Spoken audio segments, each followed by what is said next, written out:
Muy bien, todos enfrentamos esos días malos, como el caso de nuestro hermano William. Todos enfrentamos esos días que son difíciles. Hay días que, como dice el dicho, ¿no? Parece que uno se levantara con el pie izquierdo. Parece que todo falla.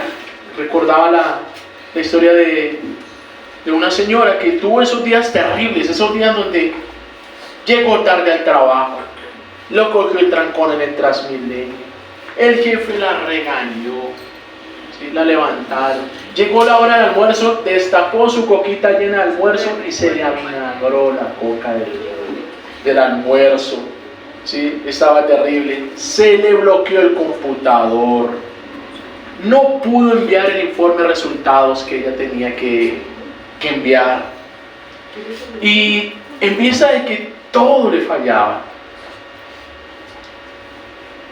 Juli, ¿quieres decir por ti?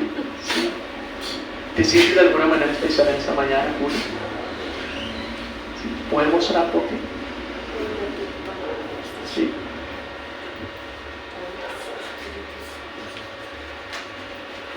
Especial.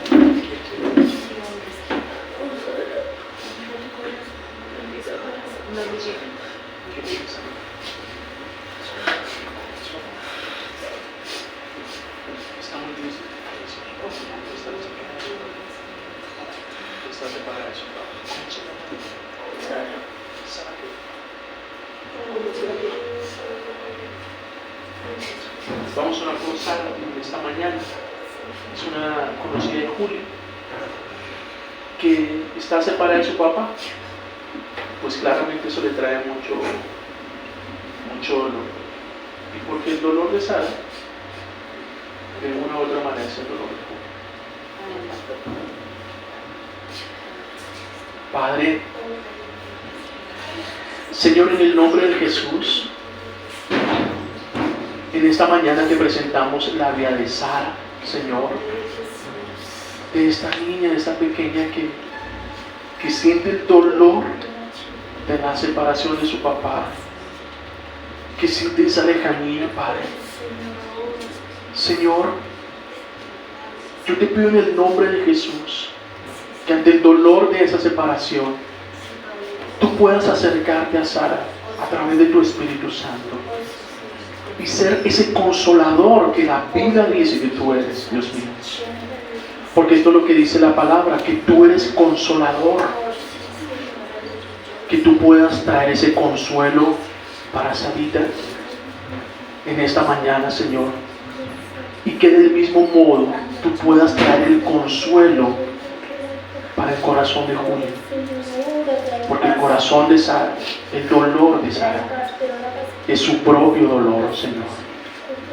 Que tú puedas traer este consuelo a su corazón a través de la presencia de tu Espíritu Santo, a través de tu palabra. Que tú traigas consuelo para ellas, Señor. Te lo ruego en el nombre de Jesús.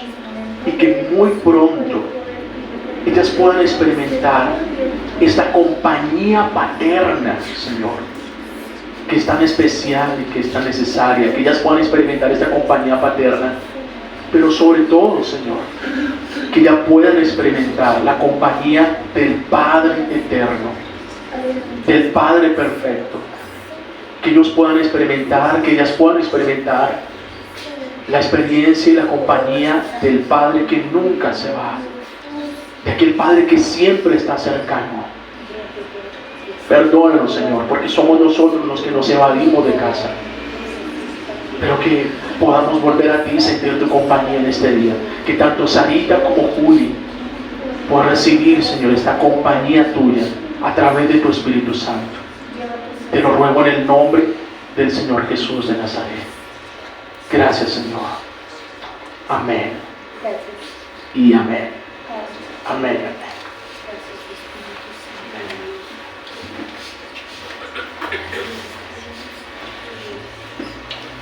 Bien, son de esos días malos de los que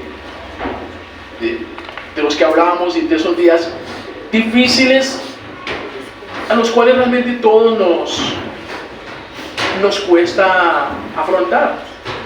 pero que son un innegociable en la vida. Son un innegociable en la vida estos días malos. Y de hecho en ocasiones a veces no hablamos ni siquiera de días malos, sino no hablamos de días difíciles, sino de temporadas difíciles.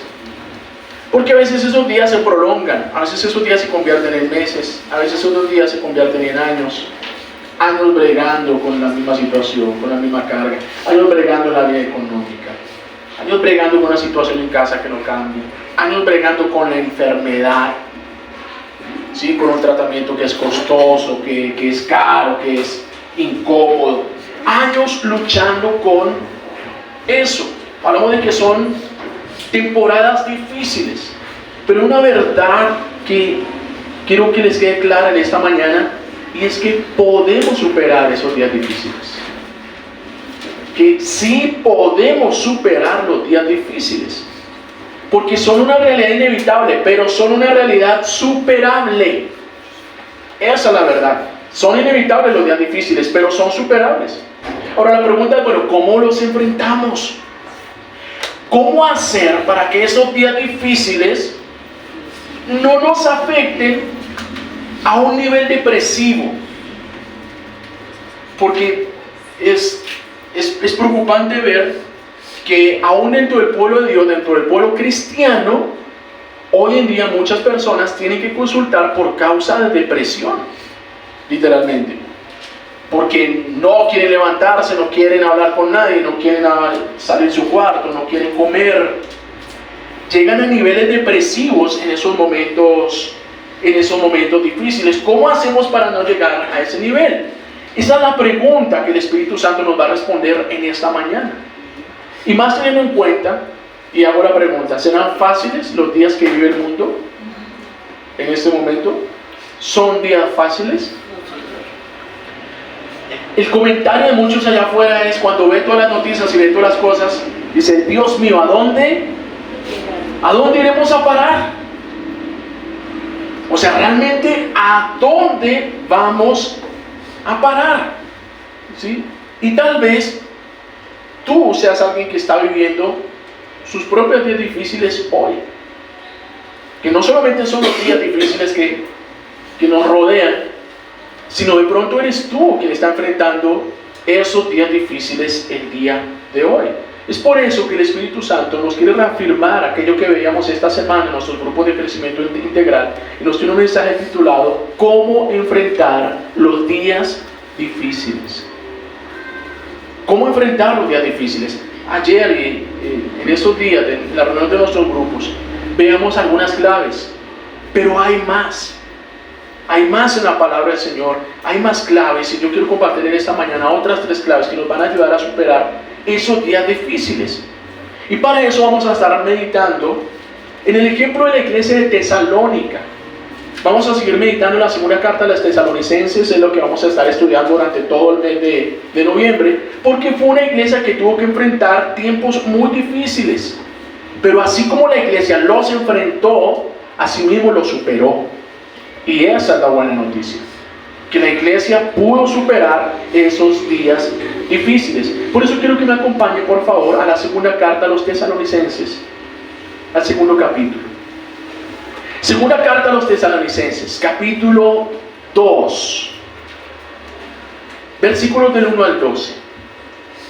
Segunda Tesalonicenses, capítulo 2, versículos del 1 al 12. Dice así la palabra del Señor. Ahora bien, hermanos, en cuanto a la venida de nuestro Señor Jesucristo y a nuestra reunión con Él, les pedimos que no pierdan la cabeza ni se alarmen por ciertas profecías, ni por mensajes orales o escritos supuestamente nuestros, que digan, ya llegó el día del Señor. No se dejen engañar de ninguna manera, porque primero tiene que llegar la rebelión contra Dios y manifestarse el hombre de maldad, el que está destinado a la destrucción. Este se opone y se levanta contra todo lo que lleva el nombre de Dios o es objeto de adoración, hasta el punto de adueñarse del templo de Dios y pretender ser Dios. ¿No recuerdan que yo hablaba de esto cuando estaba entre ustedes? Bien saben que hay algo que detiene a ese hombre a fin de que él se manifieste a su debido tiempo. Es cierto que el misterio de la maldad ya está ejerciendo su poder, pero falta que se ha quitado del medio el que ahora lo detiene. Entonces se manifestará aquel malvado a quien el Señor Jesús derrocará con el soplo de su boca y destruirá con el esplendor de su venida. El malvado vendrá por obra de Satanás, con toda clase de milagros, señales y prodigios falsos. Con toda perversidad engañará a los que se pierden por haberse negado a amar la verdad y así ser salvos. Por eso Dios les envió un poder engañoso para que crean en la mentira. Así serán condenados todos los que no creyeron en la verdad, sino que se deleitaron en la maldad.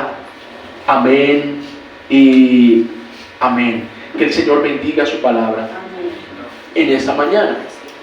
Como sabemos, estamos leyendo la segunda carta a los tesalonicenses y esta carta fue enviada a la iglesia en un momento de terrible persecución. O sea, estaba tan complicada la cosa, estaban matando tantos cristianos, estaban separando tantas familias, la cosa estaba tan difícil que algunos de ellos llegaron a pensar que ya había empezado la gran tribulación. O sea, ya empezó la gran tribulación, esto está demasiado complicado. Por eso es que en este capítulo el apóstol Pablo tiene que explicarles a ellos, para buscar tranquilizarlos a ellos, tiene que explicarles cuáles eran esas señales que se debían cumplir antes de la segunda venida del Señor. Y Pablo está mencionando dos elementos que son claves, ¿sí? Número uno, el incremento de la apostasía o la rebelión contra el Señor. Y además de eso, la manifestación del hombre de pecado. ¿Quién es el hombre de pecado? El anticristo. Tiene que incrementarse la apostasía y tiene que llegar el anticristo. En base a esto, él les hace un llamado a la iglesia. Versículo 1 y 2 dice: ahora bien, hermanos, en cuanto a la venida de nuestro Señor Jesucristo y a nuestra reunión con Él, les pedimos, ¿qué les pide el Señor? Que no pierdan la cabeza, ni se alarmen por ciertas profecías, ni por mensajes orales o escritos, supuestamente nuestros, que digan, ya llegó el día del Señor. Y aquí encontramos la primera clave que nos va a ayudar a enfrentar esos días difíciles. Y es que al enfrentar los días difíciles, debemos reaccionar sin ser dominados por la angustia. Reaccionar sin ser dominados por la angustia. Eso es lo que está diciendo Pablo. Dice, no se alarmen, no pierdan la cabeza, no se dejen dominar por la angustia. Y tiene que ver con ese manejo emocional de la crisis. Y de ninguna manera es que estén mal nuestras emociones. Lo que experimentó Juli en esa mañana, lo que sentimos cuando hay dolor en nuestro corazón, de ninguna manera eso está mal. Somos humanos. Pero a lo que el Señor nos quiere llevar, a que no sea esa emoción la que nos controle totalmente en el momento en que estamos en esos momentos de crisis. Porque es que algunos llegan al nivel de no controlarse. Reaccionan con un nivel de ira, como vemos ahorita, reaccionan llevando a la depresión, o reaccionan de una manera violenta. Y aquí viene la pregunta, ¿y cómo le hago, pastor, entonces, para no dejarme afectar? Porque es muy difícil que cuando llegue el dolor o cuando lleguen esos días malos, uno no es controlarse. Y la verdad es que la manera más efectiva, amados, es nuestra madurez en la fe, nuestro crecimiento en la relación con el Espíritu Santo.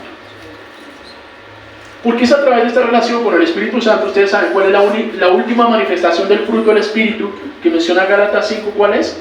Mas el fruto del Espíritu es amor, gozo, paz, paciencia, bondad, benignidad, fe, mansedumbre y dominio propio. Dominio propio. Y es que hay algunos allá afuera que cuando tienen las dificultades no tienen dominio propio, parece que tuvieran demonio propio. ¿sí? Porque reaccionan de unas maneras, pero lo que da el Espíritu, ¿qué es? Dominio propio. Ese dominio propio nos ayuda, número uno, a estar fuertes delante de la tentación, pero nos ayuda a no dejarnos de descomponer en esos momentos de crisis. Y yo estoy seguro, amados, que varios de ustedes ya lo han experimentado en su relación con el Señor. Algunos dirán, yo ya no soy el fosforito que era antes. Algunos, una raspadita y ¡pum! Y hoy en día, después de la relación con el Señor, de pronto ya toca todavía encienden, claro que sí, pero por lo menos ya toca darle 3, 4, 5 para que cojan. Es un hecho que el Espíritu Santo nos da dominio propio. Sin embargo, en ese texto hay dos elementos que el apóstol Pablo está mencionando que también nos van a ayudar a no ser dominados por la angustia, porque es lo que está mencionando Pablo.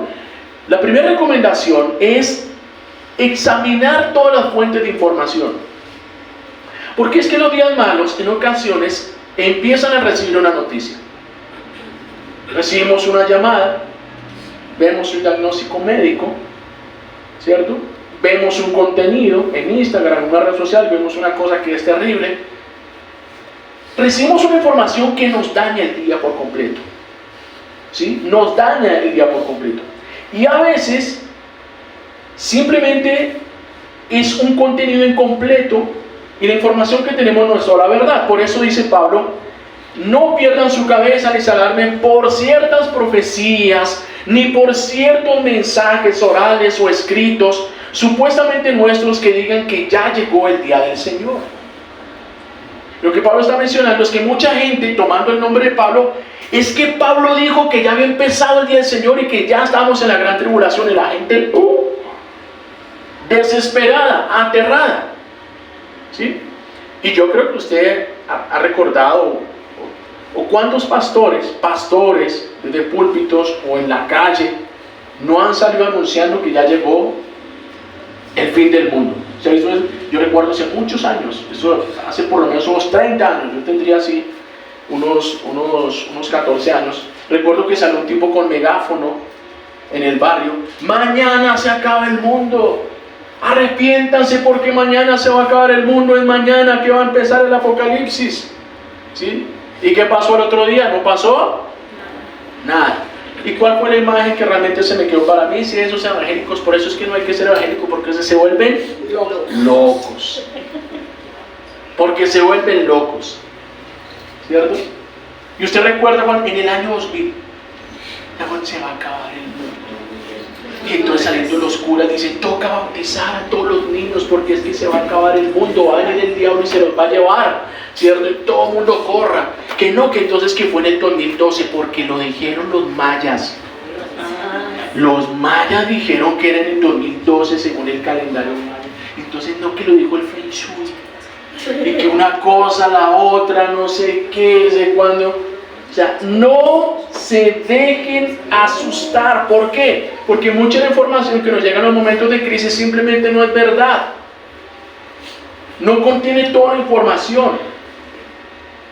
Entonces, para no dejarnos dominar por la angustia en esos momentos difíciles, lo que Pablo está diciendo, mire, examine la fuente de la información. O sea, no le pare bolas a todo mundo. Amén. Y ojo que puede ser un profesional.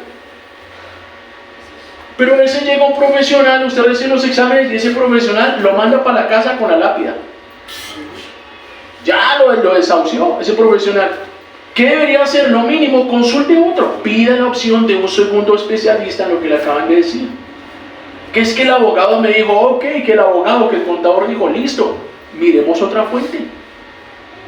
No nos quedemos solamente con una fuente de información, porque uno solo muy posiblemente no tiene toda la verdad. Esto nos va a ayudar a no dejarnos dominar por la angustia en los momentos difíciles. Lo segundo que está mencionando el apóstol Pablo es juzgar la situación de manera objetiva. Sea objetivo, sea realista con la situación. Miren lo que dice Pablo en el versículo 3, dice: no se dejen engañar de ninguna manera, porque primero tiene que llegar la rebelión contra Dios y manifestarse el hombre de maldad. el que está destinado a la destrucción. ¿Qué es lo que Pablo le está diciendo a la iglesia? Mire, no se dejen engañar, es decir, vean la realidad de lo que está pasando de una forma correcta. No se dejen meter cuentos, vean la realidad que están viviendo de una manera correcta. Y esto no se trata de hacer una negación de la realidad y de omitir o ignorar lo que está pasando. No se trata de tapar el sol con un dedo. De esto no se trata ese punto. Pero sí se trata de ver la realidad de una manera objetiva. ¿Por qué? Porque la situación muchas veces no es tan mala como la estamos viendo. No es tan mala como inicialmente lo vemos. Porque como lo veíamos anteriormente, muchas veces es nuestro mal manejo emocional lo que hace que veamos algo así. A veces el problema es así de pequeño, pero por nuestro descontrol emocional, ¿cómo lo estamos viendo? Lo estamos viendo así. Le damos un tamaño que realmente no tiene. Y veía hace tiempo en Miami, en la Florida, había un parque temático donde ellos acostumbran a poner los acuarios, ¿cierto? Entonces la gente llega allá a los acuarios y ponen ese vidrio de lado a lado y ve uno de esos pescados tan lindos y tan hermosos ahí, lindo, bonito, ¿sí? Y metieron, o había un tiburón, pero una vaina. La gente lo veía, wow, y se preguntó, ¿cómo hicieron para meter ese animalazo ahí y convive con nosotros? Y uno ve y mira ese espectáculo y dice, no, esto es una cosa tremenda, tan linda. Pero alguien tuvo acceso a los momentos de mantenimiento cuando desocupan el acuario para limpiarlo por dentro, y cuando se fue a mirar resulta que el tiburonzazo era Nemo. Pues necesariamente no era Nemo, pero era un animal muchísimo más pequeño. Era tiburoncino. El punto ¿cuál era? Que en el acuario lo que había era un vidrio de aumento. O sea, el vidrio del acuario es vidrio de aumento. ¿Para qué? Para aumentar el espectáculo, para que la gente cuando wow, qué cosa tan tremenda. Muchas veces ese vidrio de aumento son nuestras emociones. Son ese vidrio de aumento que nos hacen ver algo, que nos hacen ver a tiburoncín como ¿cómo se llamaba el de como orca la ballena? No, una orca es otro tipo de pez, pero nos hacen ver más grandes las cosas. Pablo le está diciendo a los tesalonicenses, mire, ustedes no están enfrentando la gran tribulación, porque en la gran tribulación las cosas van a ser mucho peores de lo que ustedes están viviendo. Es mucho peor.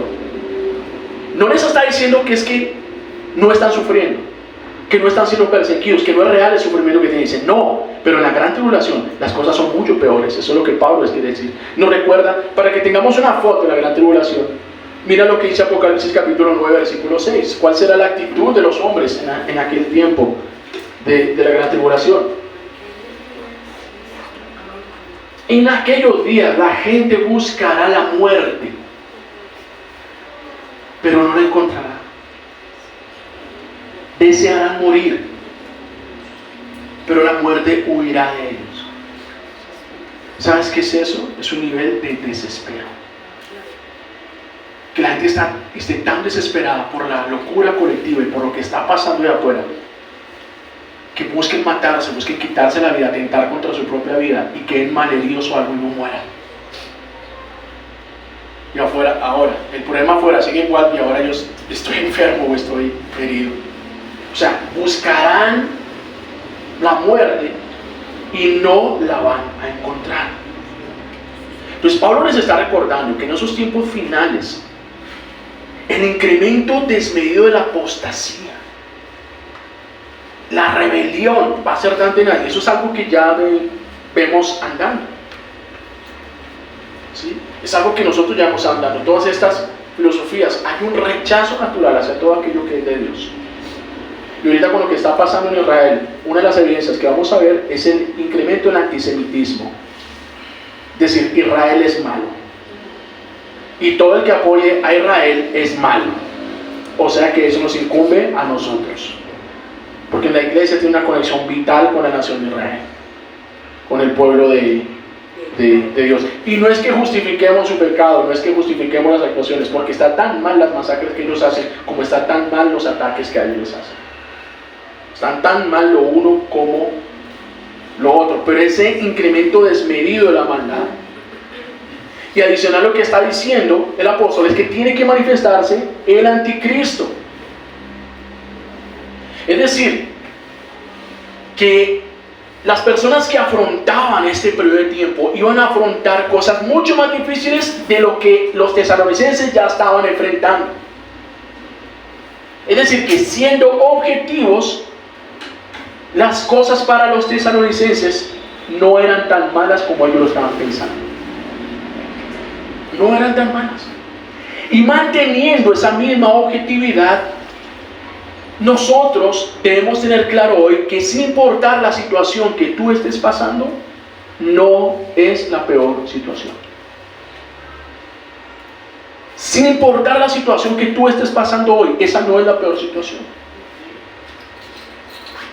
Pastor, pero usted no sabe lo que yo experimenté, usted no sabe lo que yo me siento.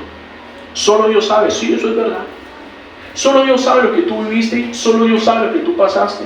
Solo Dios sabe lo que pasa en tu corazón, lo que pasa en tu casa de puertas para adentro del día de hoy. Solo Dios lo sabe, pero te aseguro algo, esa no es la peor situación. No es la peor situación. ¿Cuál es la peor situación que un cristiano puede experimentar o que un ser humano puede experimentar? La condenación eterna. Esa es la peor situación. Porque ninguna crisis terrenal se compara al dolor y al sufrimiento de la condenación eterna. Pastor, pero es que esto es muy duro lo que estoy viviendo. Sí, pero te aseguro, no se compara. No se compara con la condenación eterna, de ninguna manera. Pregúntale al rico y Lázaro.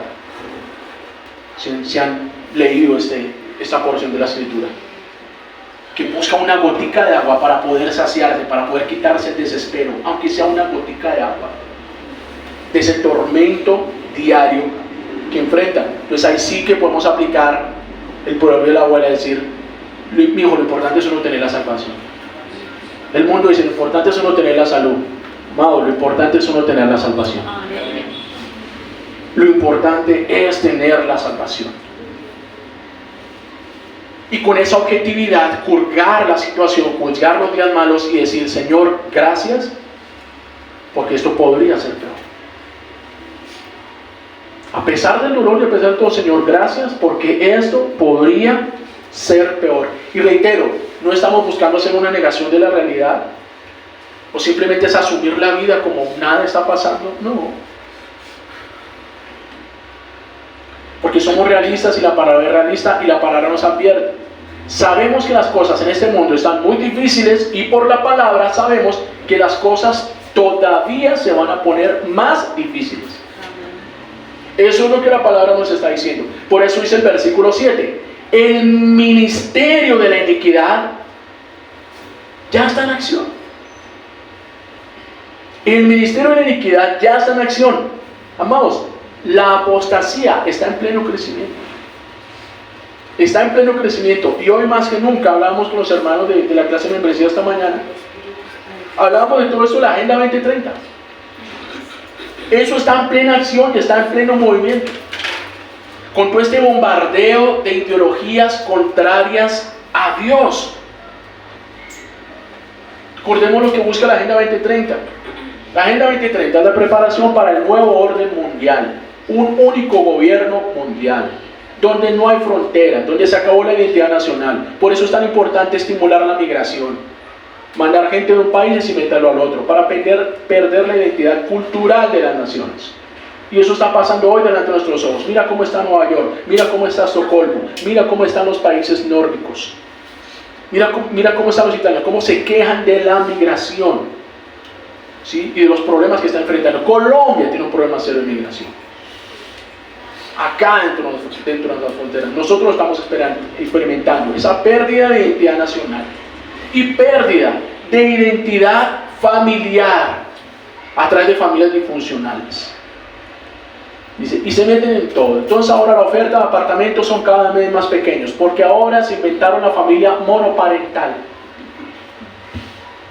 porque son para una sola persona, que viva con su perrito, ¿sí? O con su gato, monoparental. Entonces ya no necesitan un espacio de 80, 100 metros, sino en una cajita de fósforo de 25, 30 metros, cabes ahí te cabe la cama y una vasenilla. ¿Sí? Y un televisor.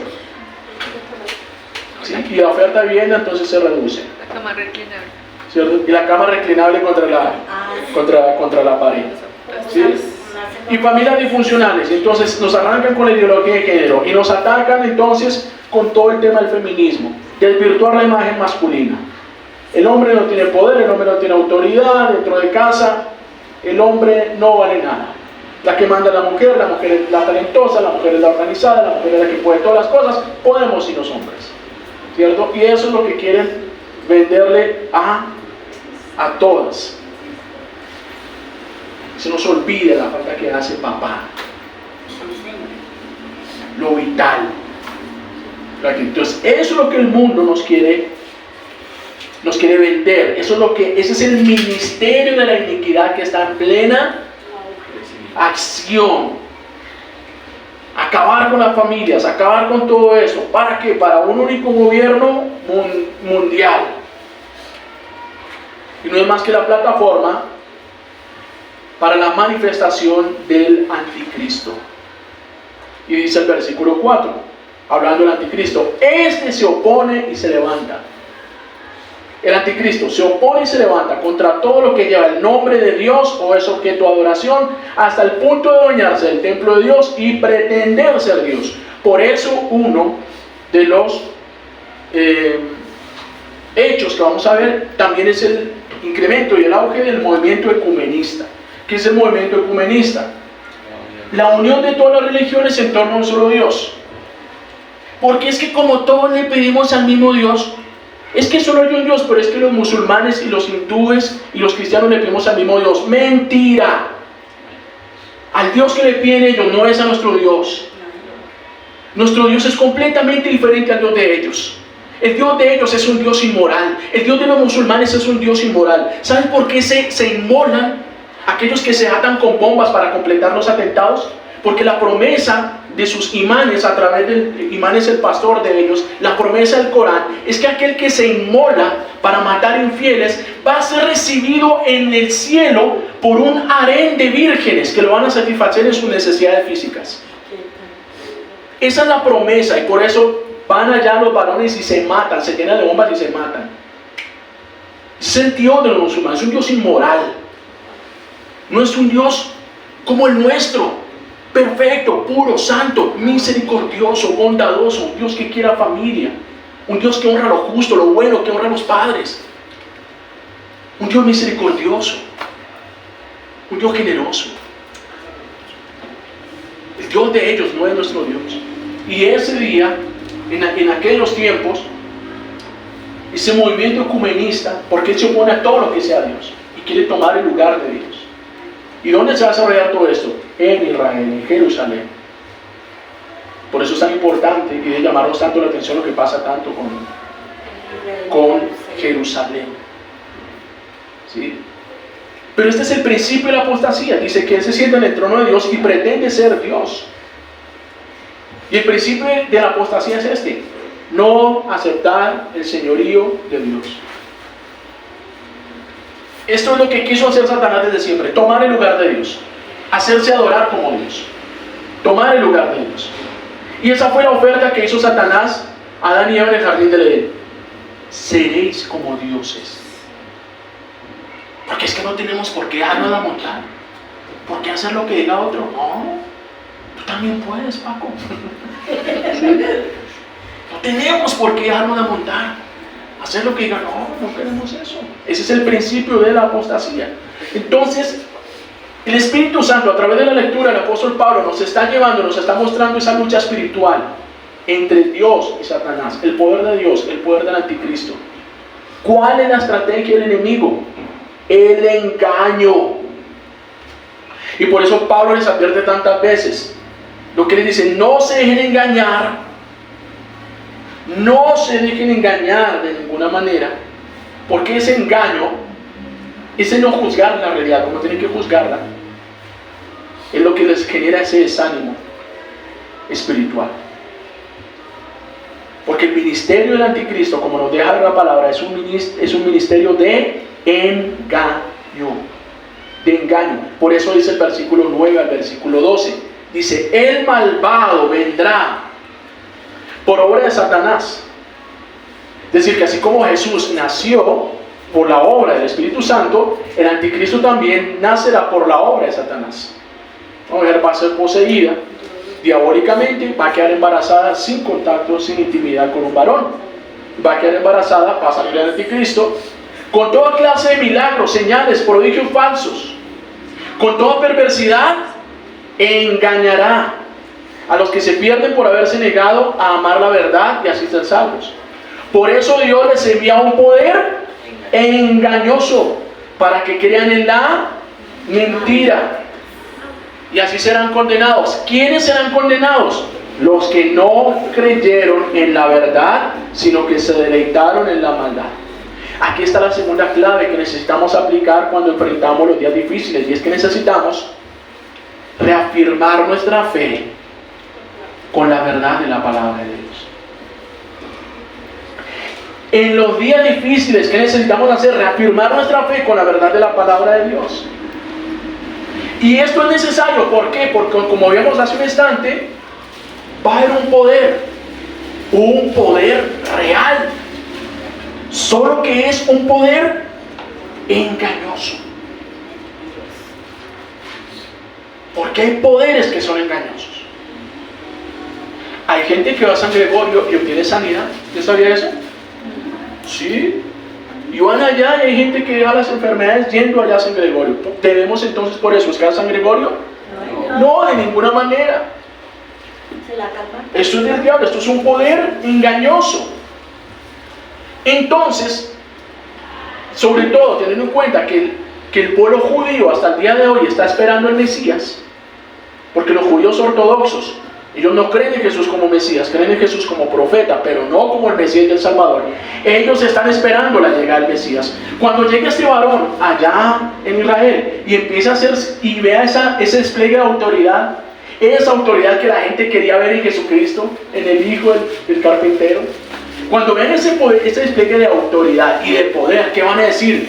¡Wow! Ese es el que necesitamos.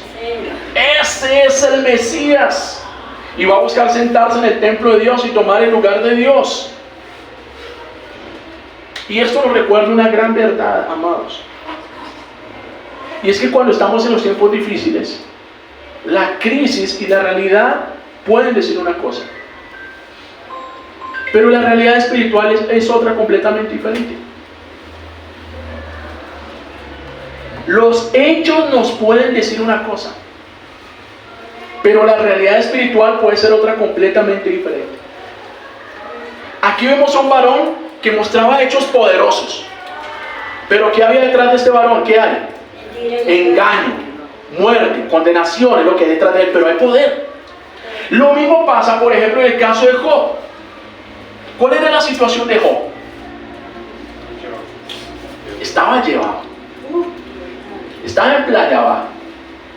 ¿Sí? Perdió la plata, perdió la familia, perdió la salud. Dice que estaba herido con una llaga abierta que hería, o sea, la gente ni se le quería acercar. El consuelo de Job, ¿cuál era? Un pedazo de tiesto con el cual se rascaba, como para encontrar algo de descanso por el ardor de sus llagas. Ese era el consuelo de Job. Esa era la situación física de Job. Pero ¿cuál era la realidad espiritual de Job? ¿Cuál era la opinión que Dios tenía de Job? ¿Has considerado? Varón recto. Oh, Satanás, ¿has considerado a mi siervo Job? Varón recto. Mi siervo Job. Sacando pecho el Señor, varón recto, temeroso de Dios, apartado del mal. Mi muchacho. Ese es mi muchacho. Esa es la opinión que Dios tenía de Job. Pero ¿cómo estaba Job? ¿Ven esa dicotomía? Que a veces la realidad física o la experiencia física, material, no nos muestra realmente lo que hay en el fondo espiritual de las cosas. Entonces, como a veces la realidad física puede ser engañosa, es por eso que necesitamos reafirmar nuestra fe con la palabra de verdad. Amén. Con la Biblia. Porque es que la Biblia es la única que nos da los criterios para juzgar correctamente todas las situaciones. Es la Biblia la que nos da los criterios. Solo el Espíritu Santo a través de la Biblia nos puede ayudar a no ser engañados por esas diferentes realidades que enfrentamos. Porque los días malos nos confunden, tienden a confundirnos. Recordemos, una cosa es la realidad que ven con nuestros ojos, pero no es la única realidad. No estamos viendo toda la realidad. Este mundo acá es un mundo real, pero es parte de la realidad. No podemos ignorar la realidad más importante, que es la realidad eterna. De hecho, es la realidad espiritual la que gobierna el mundo material. No es la realidad material la que gobierna el mundo espiritual. Es el mundo espiritual, la realidad espiritual la que gobierna el mundo material. Por eso necesitamos reafirmarnos nuestra fe con la palabra. Reafirmar nuestra fe en la palabra nos debe llevar a reconocer que la última palabra no la tiene el médico. Vuelve y juega. La última palabra no la tiene el banco. La última palabra no la tiene el abogado. La última palabra no la tiene la comisaría de familia. ¿Quién tiene la última palabra? La última palabra la tiene Dios. Y nos la da a conocer a través de la Biblia. Eso es lo que necesitamos recordar en los momentos difíciles. Que la verdad absoluta la tiene el Señor. Y está en su palabra. Y como vemos, este texto nos habla de un grupo de personas que son condenados. ¿Y qué es lo que lleva a las personas a la condenación? ¿Que se portaron muy mal? ¿Que fueron terribles y que fueron muy malos? No, lo que los condena es que no quisieron creer en la verdad. Porque lo que nos salva a nosotros no es que somos muy buenos. Eso no nos salva de ninguna manera. Lo mismo, lo que lo condena a ellos no es que son muy malos. No, es que ellos son muy malos y nosotros sí somos buenos. No. ¿Cuál es la que hace diferencia entre ellos y nosotros? Que hemos decidido darle oído a la palabra. Ellos no quisieron creer a la verdad. ¿Por qué? Porque la incredulidad condena al hombre al dolor. Lo que condena al hombre al dolor es la incredulidad. Es lo que condena al hombre al dolor. Por eso es tan preocupante cuando uno ve personas, miembros de la iglesia, que son tan frágiles e inconstantes en su vida devocional. Por eso es tan preocupante cuando uno encuentra un creyente que le cuesta tanto hacer su tiempo con Dios, o que no tiene un plan de lectura, que le cuesta tanto ir regularmente a la Biblia. ¿Cuál es el peligro? Que sean engañados. Que sean engañados. Que no tengan criterio para diferenciar cuándo Dios está en un asunto y cuándo no. ¿Por qué no tienen criterio? Porque no conocen la Biblia. Por eso necesitamos volver a la palabra y reafirmar nuestra fe en ella. Y recordemos, la Biblia no niega la realidad, pero sí nos recuerda quién tiene el control de la realidad. Es la Biblia que nos recuerda quién controla todas las realidades. Eso es lo que el apóstol Pablo le está diciendo a los tesalonicenses, versículo 5 al versículo 8. Dice, ¿no recuerdan que ya hablaba de esto cuando estaba con ustedes? Le dice Pablo. Bien saben que hay algo que detiene a ese hombre, a fin de que él se manifieste a su debido tiempo. Es cierto que el misterio de la maldad ya está ejerciendo su poder, pero falta que se ha quitado de en medio el que ahora lo detiene. Entonces se manifestará aquel malvado a quien el Señor Jesús derrocará con el soplo de su boca y destruirá con el esplendor de su venida.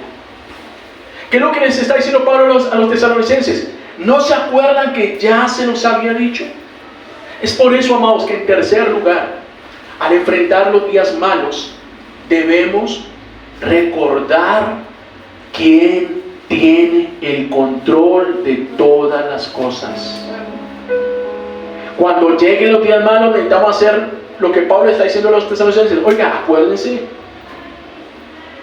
Recuerden quién tiene el control de todas las cosas. Porque es que cuando uno ve, vuelve y juega, cuando abrimos nuestros ojos a la realidad del mundo, uno ve la cosa tan desbordada y que nadie hace nada.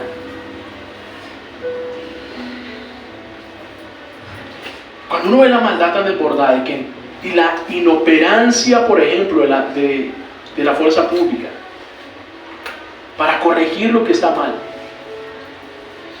la impresión que queda es que el diablo es el que tiene el control y que tiene la sartén por el mango, y que el diablo está haciendo y deshaciendo. Esa es la impresión que queda.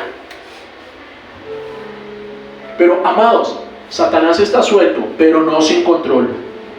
El diablo nunca ha tenido el control. Satanás nunca hace lo que se le da la gana, no funciona así. Y recordemos nuevamente el caso de Job. ¿Hasta dónde llegó Job? ¿O hasta dónde Satanás pudo ir de Job? Hasta donde el Señor le dio permiso. Porque lo primero que pidió Satanás fue sus bienes y dijo, bueno, está bien, cójale la platica y lo que quiera, pero a él no me lo toque. Entonces Satanás ahí quieto.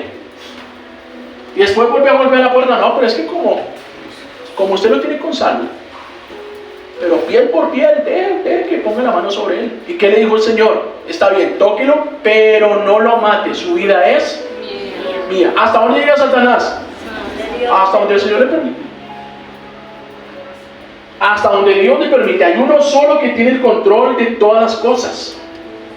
Y lo que Pablo le está recordando a la iglesia es que la realidad tan dura de los sucesos futuros es una realidad donde Dios controla todas las cosas y muestra su bondad para sus hijos.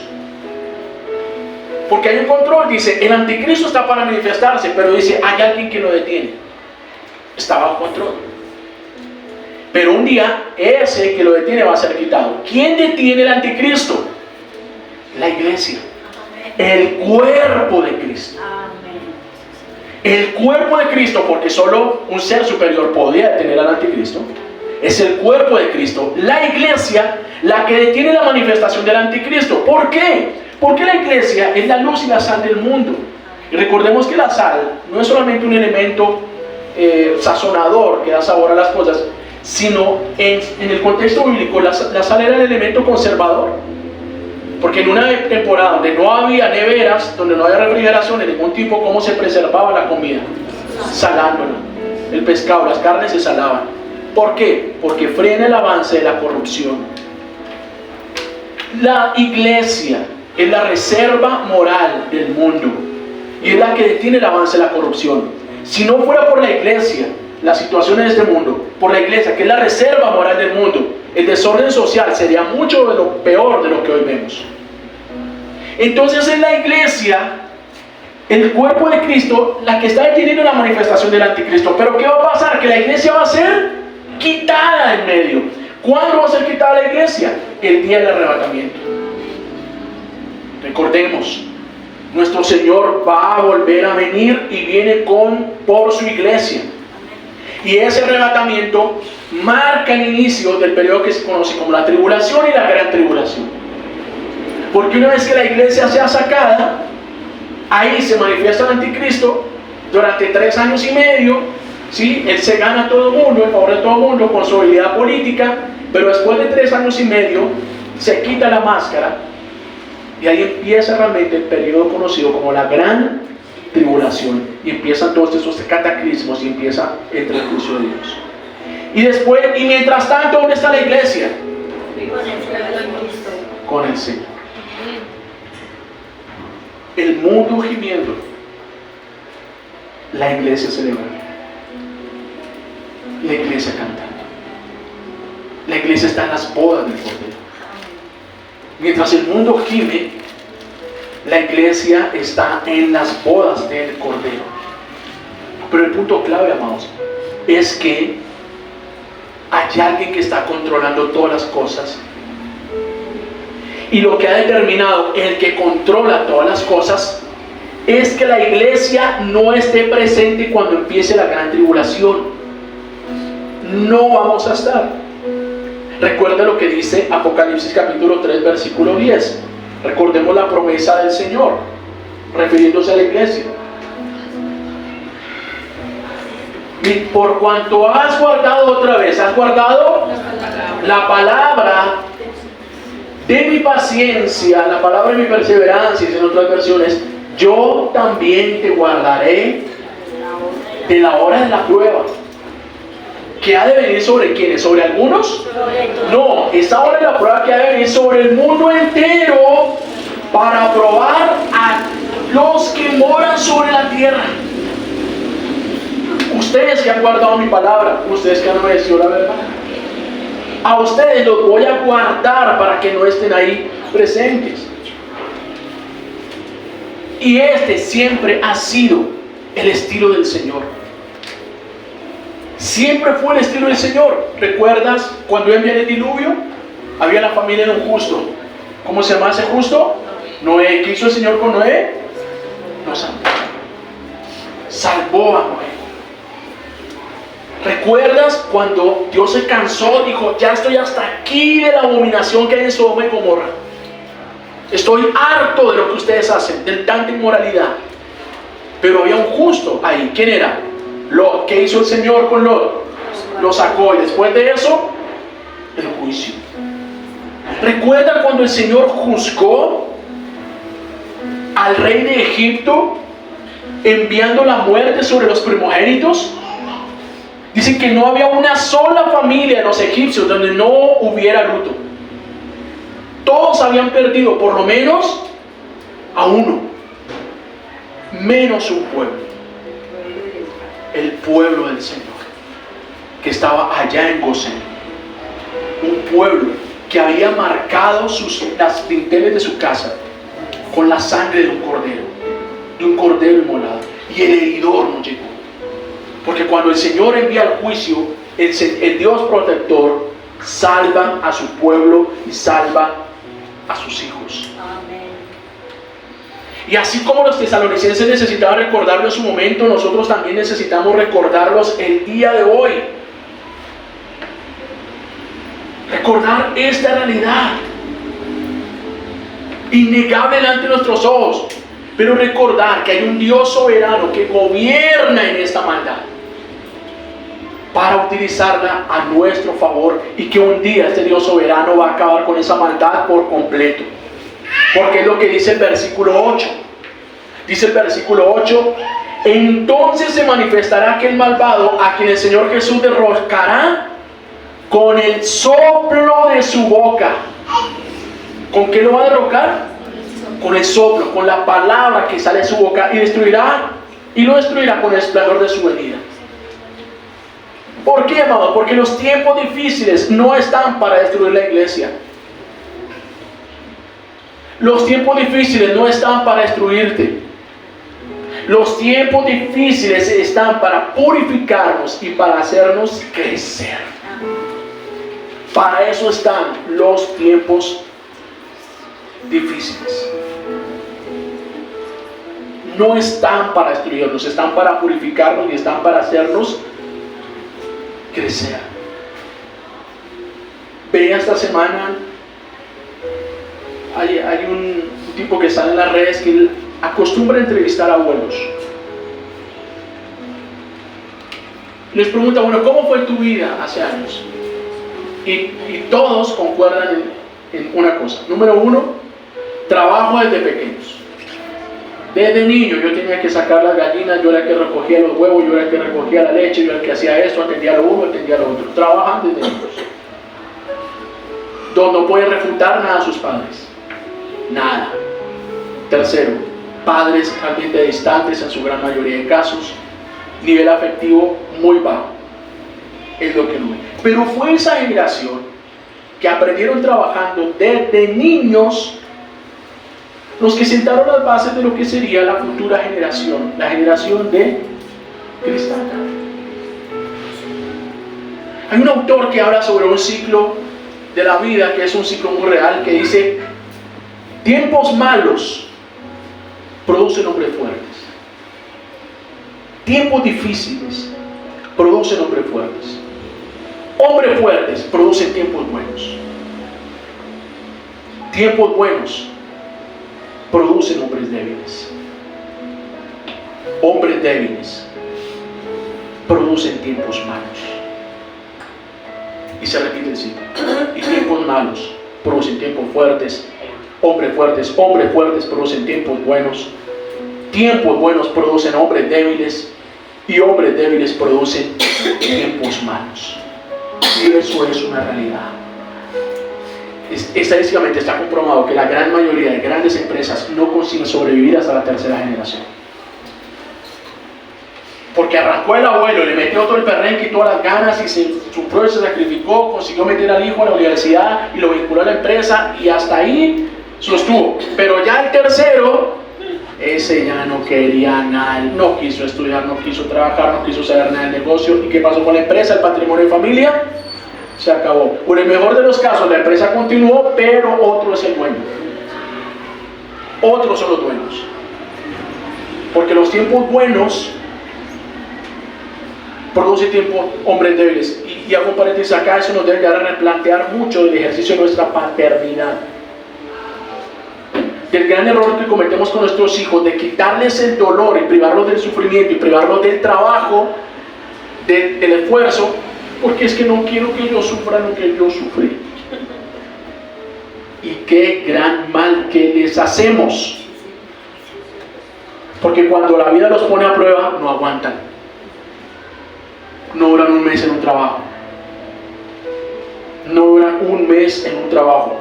Porque no aguantan. Y necesitamos replantearnos eso. Replantearnos eso. Recordar quién tiene la soberanía. Y no dejarnos confundir en los tiempos malos. Y termino con eso. Anoche al finalizar el servicio, nuestra hermana Claudia nos contaba una historia que me pareció tan linda respecto a esto. Y en la historia de una mujer que vivió un tiempo muy difícil cuando a la edad de 30 años fue abusada. Fue abusada. Esto lo hicimos recordando lo que pasó hace como 15 días aquí en el Tintal, o 2 semanas, ¿recuerdan? Una niña de 18 años que sale, el tipo, es que como el cuerpo tiene sus necesidades, fue la justificación de él. Sí. Y no tiene vergüenza y no manifiesta ningún tipo de arrepentimiento. Pero ¿qué piensa? ¿Qué hay en la cabeza de una mujer que es accedida de una manera violenta? Y producto de la violación, ella queda embarazada. Producto de la violación. ¿Qué piensa la mujer? ¿Qué ideas se le pasan por su mente? Y claramente una de las primeras ideas, una de las ideas más insistentes es aborta.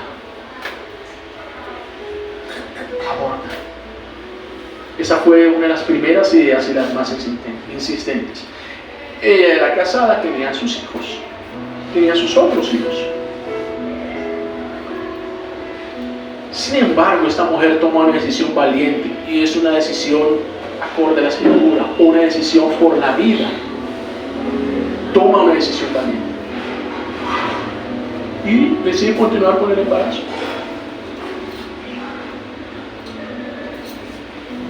Tiene una niña, cría a su niña, y lo que esta mujer manifiesta es mi mejor hija.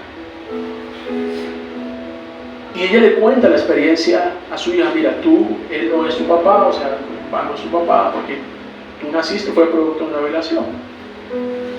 Y lo que le dice su hija es: mami, gracias por dejarme vivir.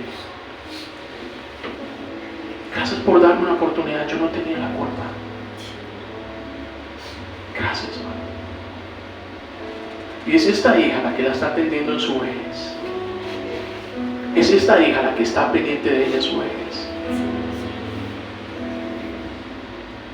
Por eso no debemos permitir que los días malos nos confundan. Los días malos nos confunden. Pero en esos días malos que nos confunden, hay un Dios soberano pensando en un plan superior a nuestro futuro. pensando en nuestro futuro. Sus planes son buenos. ¿Qué pensaría la gente cuando vio a Jesús en la cruz? ¿Qué pensaron sus discípulos ese día malo cuando vieron a Jesús en la cruz? Aquí se acabó todo. Acá apague y vámonos, aquí se acabó todo. Pero realmente lo que estaba pasando era el cumplimiento de un plan soberano de Dios, hermoso y maravilloso, a través de tú. A través de tú. Porque muchas veces el tránsito hacia la bendición es doloroso. Es doloroso. Pero hacia eso vamos. Por eso, amados, a pesar de que no entendamos los modos y las formas del Señor, necesitamos tener claros sus propósitos y su soberanía. Necesitamos tener claro su carácter. Su carácter, quién es Él. No solo tener claro su poder, reconocer que Dios es poderoso. No solamente tener claro eso, es importante. Porque ¿de qué sirve tener un papá con plata si es un papá tacaño? ¿De qué sirve? No sirve de nada. Pero su papá tiene plata y es generoso. Eso es lo más importante. Reconocer que sus planes son buenos. Reconocer que Él es un Dios protector, que siempre está pensando lo mejor para sus hijos, que nos anda protegiendo y guardando del mal, pensando en algo mucho mejor. Esa es la costumbre del Señor. Por eso no nos dejemos confundir, amados, en los días difíciles. Por eso quisiera que guardaran eso en su corazón. Y es que para los tiempos difíciles no ser engañados a la verdad de la palabra de Dios, necesitamos estar aferrados. Para los tiempos difíciles no ser engañados a la verdad de la palabra de Dios, necesitamos estar aferrados. Esta es la verdad, amados. Esta es la verdad que tú necesitas. Esta es la verdad que necesitamos. La verdad de la palabra del Señor. Te invito a que te pongas de pie.